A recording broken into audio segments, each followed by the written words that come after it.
আমার পোলট্রি খামার এটি এটি ৬,০০০ স্কোয়ার ফিটের দুটো শেড একসঙ্গে দোতলা, ৫তলা ভিত দেওয়া। এই শেডটি অনেক মজবুত করে তৈরি করা হয়েছে। মোট ১২,০০০ স্কোয়ার ফিট এখানে রয়েছে, একই সঙ্গে নিচে ৬,০০০ এবং দোতলায় ৬,০০০। মনোরম প্রাকৃতিক পরিবেশে এটি অবস্থিত নওগাঁ জেলার পোরশা উপজেলায়। এটি আমার নিজস্ব একক খামার, বহুমুখী খামার বলা যেতে পারে, কারণ এখানে ধান চাষও হচ্ছে, আবার আম বাগান রয়েছে, আবার গরুর শেড রয়েছে।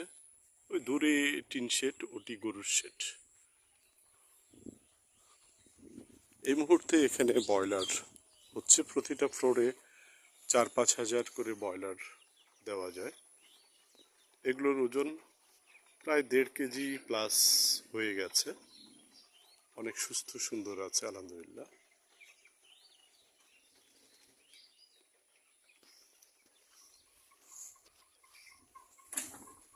আমি ভেতরটা দেখাচ্ছি।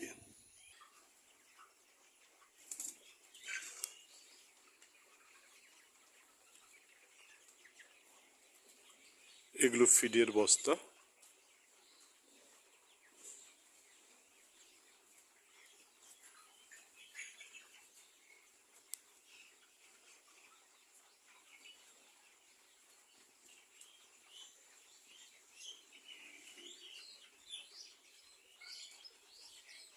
দুই পাশ মিলে ৬,০০০।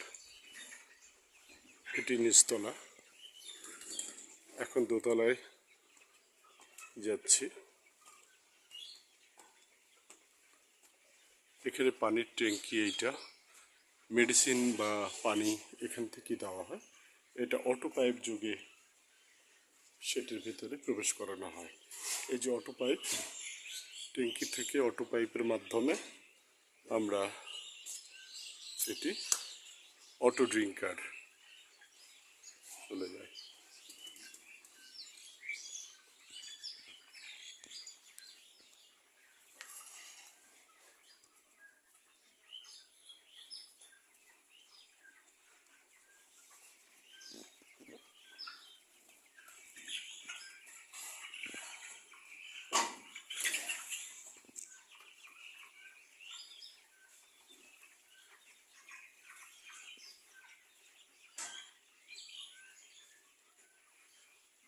এই পাশটা ফাঁকা আছে।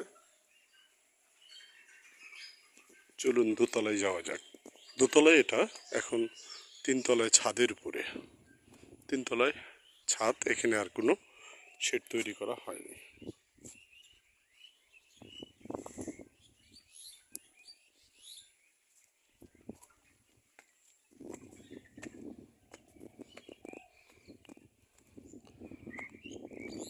অত্যন্ত সুন্দর প্রাকৃতিক পরিবেশ।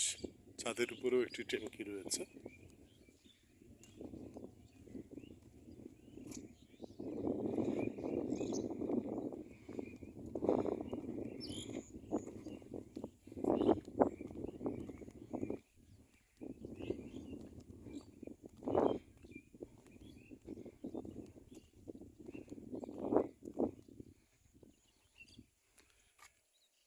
এটি হচ্ছে শেষ কর্নার আমার খামার এলাকার। ৩০০% জমির উপরে এই খামারটি। এটি বহুমুখী খামার। দূরে শুধু সবুজ ধান ক্ষেত, আর দূরে গ্রাম, সবুজ ধানে মাঠ ভরা, এবং অত্যন্ত ফলন ভালো হয় এসব মাটিও। খুবই উর্বর মাটি, খাঁটি দোআঁশ মাটি এগুলো। নওগাঁ জেলার যে শস্য ভাণ্ডার, সেটি মূলত এই মাটি বলা যায়। পোরশা উপজেলার মাটিগুলোই নওগাঁ জেলার মেইনলি শস্য ভাণ্ডার। যতদূর চোখ যায় শুধু সবুজ ধানে মাঠ ভরা। ওটি আমার আরেকটি শেড, ওটিও ৬,০০০ স্কোয়ার ফিটের। ওটি নিচতলা, একতলা বিশিষ্ট। ওটি ওটিও 5 তলা ভিত্তি দেওয়া, কিন্তু ওটি 5 তলা করা হয়নি, ওটি 1 তলা করার পরে আর কাজ করা হয়নি। এই দুটো বিল্ডিংই 5-5-10 তলা করার ইচ্ছে ছিল, বাট ইচ্ছা থাকলেই তো সবসময় ইচ্ছা সফল হয় না, করা হয়নি। আর বাকি অংশ বিশাল ছাদ, একটানা 6000 স্কোয়ার ফিটের ছাদ এটি।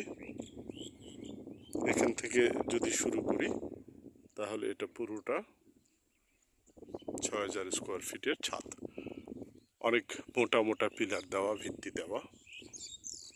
আর ওটি আমার ডুপ্লেক্স বাংলো বাড়ি, ওখানে নিচতলা আম্মা থাকে, দোতলায় তালা মারা থাকে। আমি যখন ঢাকা থেকে আসি, মাঝে মধ্যে বেড়াতে আসি প্রকৃতির সান্নিধ্যে থাকতে বা খামার দেখাশোনা করতে, তখন দোতলায় গিয়ে আমি তালা খুলে ঢুকতে হয়। আমার একমাত্র বোনের মেয়ে চম্পা, আমি আদর করে তাকে পানসি ডাকি, সে মূলত খামারের সব কিছু ম্যানেজমেন্ট পরিচালনা করে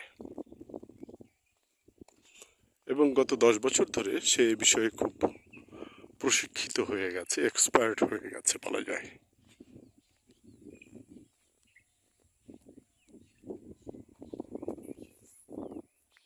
এগুলো আম্রপালি গাছ, 2 সেটের মাঝখানে দূরত্ব 60 ফুট। এই 60 ফুট দূরত্বের মাঝখানে জায়গাটাকে ফেলে না রেখে এখানে আম্রপালি গাছ লাগানো হয়েছে।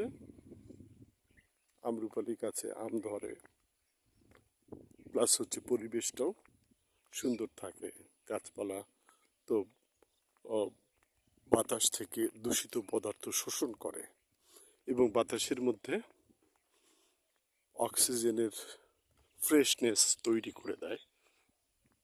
যারা বিজ্ঞানে পড়াশোনা করেছেন তারা বেশি ভালো জানেন ব্যাপারগুলো।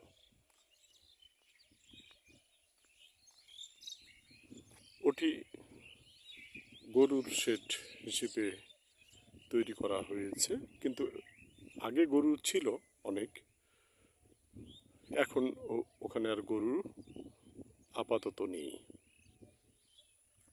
এগুলোতে ধান লাগানো হয়েছে, এবারই প্রথম ধান লাগানো হয়েছে, অত্যন্ত ভালো ধান হয়েছে এবং বাংলাদেশের সবচেয়ে উন্নত জাতের যে ধান বা চাল কাটারি ভোগ, আমরা অনেকেই জানি দিনাজপুরের কাটারি ভোগ চাল সবচেয়ে সুন্দর ভাত খাওয়ার জন্য। অভিজাত মানুষজন এই কাটারি ভোগ চালের ভাত খেয়ে থাকেন, আর দেশের 5 স্টার হোটেলগুলোতেও কাটারি ভোগ চালের ভাত পাওয়া যায়।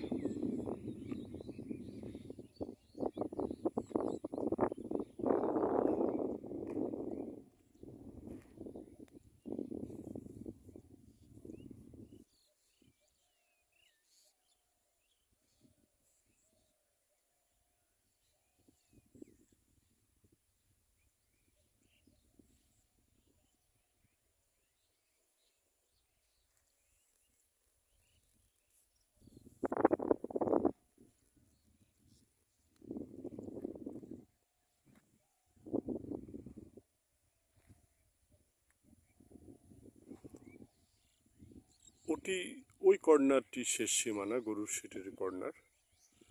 এই পাশে এদিক দিয়ে এসে বাসার পেছন দিক দিয়ে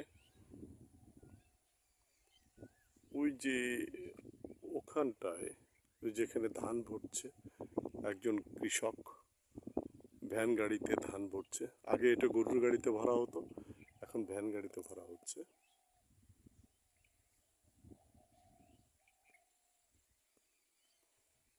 ওইখানে গেটটা করা হয়েছে বলা যায়। এখান থেকে সীমানাটা শুরু হয়ে এটা পুরোটা বাউন্ডারি করা। এখানে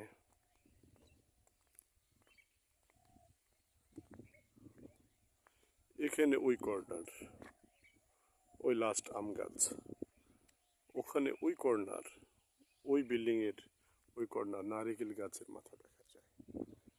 এটি টোটাল জমিটি এখানে 300 শতাংশ, এর উপরই আমার একক নিজস্ব খামার। উপর দিয়ে আন্ত উপজেলা বিদ্যুৎ লাইন চলে গেছে, জাস্ট খামারের উপর দিয়ে গেছে। এটি 5 তলা যখন করতে চেয়েছিলাম তখন লাইনটি সরিয়ে খামারের বাইরে দিয়ে দেওয়ার জন্য অ্যাপ্লিকেশন করেছিলাম এবং সেটি পাস করা হয়েছে। কিন্তু যেহেতু আর 5 তলা করা হয়নি, তাই এই লাইনটি আর সরানোরও ব্যবস্থা করা হয়নি।